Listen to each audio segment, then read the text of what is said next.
नमस्कार मित्रांनो, motivational hardworking YouTube चॅनलमध्ये आपलं स्वागत आहे. तर तुम्ही बघू शकता हो का, मी ऊसामध्ये पाळी घालीत होतो त्या टाईमला हे आंब्याचं झाड हे लय मोठं झाले होतं. हो का, तुम्ही बघू शकता हे माझ्या डोक्याच्या वरी गेलतं, तर ती माझ्याकडून पाळी घालताना तुटलंय.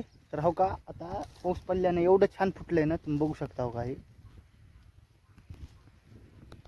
मित्रांनो, झाडं लावले तर आपण होत म्हणायचं. मित्रांनो, झाडं लावा, झाडं जगवा आणि आपण पण जगा. माझा सांगण्याचा उद्देश म्हणजे तुम्ही झाडं 4-2 ह्या पावसाळ्यामध्ये लावणं गरजेचं आहे. तुम्ही बघू शकता किती सुंदर फुटलेलं आहे हे झाड. हो का, ही अशीच थाटी लावलेली आहे आम्ही झाडाची. हो का मित्रांनो.